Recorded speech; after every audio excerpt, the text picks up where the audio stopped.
السلام عليكم، نتمنى تكونوا بخير وعلى خير واحوالكم طيبه. فيديو جديد، وصفه جديده ونهار جديد. غادي نشارك معكم اليوم ان شاء الله حلوه اقتصاديه كتذوب في الفم، كتجي خطيره بزاف. هاد الحلوه هادي انا متاكده الا جربتوها غادي تبقاو دائما كتوجدوها للمناسبات ديالكم، وحتى في الايامات العاديه راه كتجي واعره بزاف، كتجي بنينه وكتذوب في الفم. تقريبا المذاق ديالها كيجي فحال حلوة الهلال التقليدية اللي كلنا كنعرفوها، وفحال المذاق ديال البهلة تقريبا. لهاد الحلوة هذه غادي نحتاج 3 ديال المعالق ديال الزبدة. اي زبدة خدموا بها، انا هنا غادي نخدم بالزبدة ديال البواطة، ماشي ضروري يكون نوع محدد. اي زبدة عندكم خدموا بها، حتى المارغرين تقدروا تخدموا بها. كيف كتشوفوا انا هنا اكتفيت ب3 ديال المعالق فقط. يعني لهاد القياس اللي غادي ندير انا 3 ديال المعالق كافيين ديال الزبده. غادي نضيف معاهم نص كاس ديال السكر سنيده، لان هاد الحلوه هادي غادي نفندوها في سكر كلاصي. ما كنكتروش السكر باش ما تجيش حلوه بزاف. الا يعني عندكم مشكل ديال الحلاوه تقدروا ديروا حتى 4 كاس، حتى هو كيجي مزيان، ولكن نص كاس كيجي هو الاحسن في المذاق. غادي نضيف واحد الساشي ديال الفاني، وما تنساوش قبيصه ديال الملحه. في اي حلوه بغيتو تصايبوها قبيصه ديال الملحه كتعدل الذوق. هنا في الفيديو ما بانش مني ضفت الملحه، ولكن ضروري كتضيفوا قبيصه ديال الملحه. غادي نحاول ندخل هذاك السكر في الزبده مزيان. بالنسبه للزبده من الاحسن تكون بدرجه حراره المطبخ. انا هنا كانت عندي في الثلاجه، ولكن ماشي مشكل، غير هي كتعذبكم شويه. من الاحسن تكون بدرجه حراره المطبخ. غادي نحتاج كاس ما عامرش ديال الزيت، كاس اللارب ديال الزيت. كل مكون ضفتو كنحاول ندمجو مع المكونات الاخرى، عاد كنكمل. هذه هي الطريقه اللي كتكون يعني كتسهل عليك الخدمه، وكتجيك العجينه ما شاء الله مزيانه. حسن ما انك كتضيفي كل شيء في خطره وكتبداي كتخدمي. من الاحسن دائما نخدموا بهذه الطريقه هذه باش تكون العجينه ناجحه. هنا غادي نضيف كاس ديال الزنجلان اللي محمر من قبل ومطحون. بالنسبه للزنجلان ممكن ديروا كاوكاو تعوضوه به، اولا ممكن ديروا اللوز حتى هو تعوضوه به. الا كنتو يعني ما عندكمش امكانيات باش ديروا اللوز ولا كاوكاو ولا الزنجلان، غادي نعطيكم واحد النصيحه.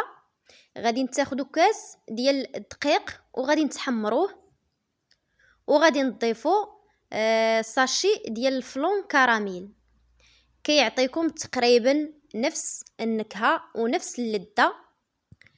انا جربته من قبل وكيجي تقريبا نفس المذاق.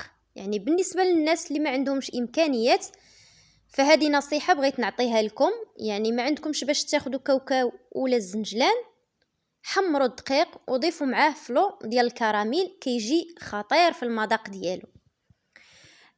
ضفت واحد 2 ديال المعالق ديال الزنجلان حتى هو محمر ما مطحونش، 2 معالق باش كيبقى باين ليا وسط الحلوه.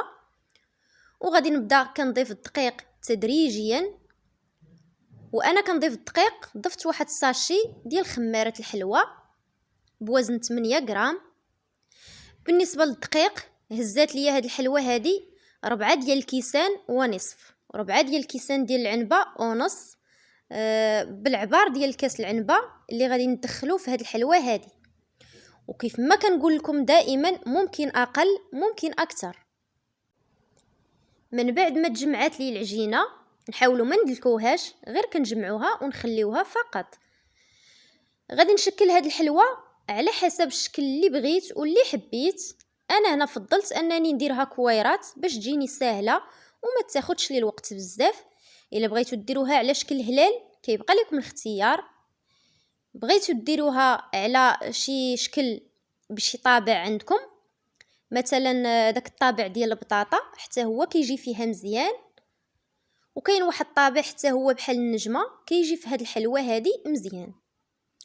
انا غادي نديرها غير كويرات، غيجي الشكل ديالها تقريبا في فحال فحال البهله، يعني هي ماشي البهله ولكن الشكل ديالها تقريبا غادي يجي فحال البهله، هي ما كتجيش مشقه بحال البهله لان الطياب ديالها كيكون ماشي فحال الطياب ديال البهله.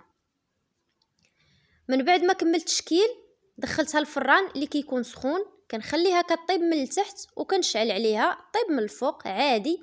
شوفوا ما شاء الله كيف كتجي خفيفه، ولو انني درت لها الطياب ديال البهله فاكيد غادي تشقق وغادي تجي بحالها بحال البهله. كتجي خطيره بزاف، كتجي رائعه في المذاق ديالها، هشيشه كتذوب في الفم وكيجي فيها واحد اللون جميل بزاف بداك الزنجلان اللي درنا وسط العجينه. جربوا هاد الحلوه هادي، اكيد ما غاديش تبقى تخطاكم وسهله ما فيهاش بزاف ديال الخدمه وكتجي بنينه بنينه بنينه.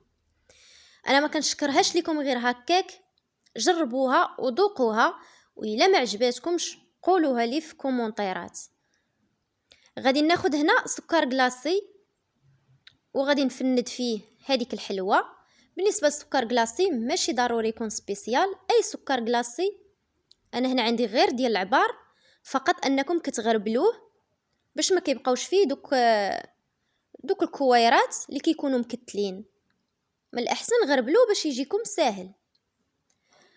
غادي نفند هذيك الحلوه، انا هنا راه مازال عندي سخونه شويه، ما تخليوهاش حتى تبرد باش يلصق لكم فيه هذاك سكر كلاصي، غير كدفى فندوها في سكر كلاصي وديروها في شي طبسيل اولا صوبيره. مهم ما تديروهاش في صوبيره ملي كتكون مازال سخونه باش ما يتعجنش لكم هذاك سكر كلاصي.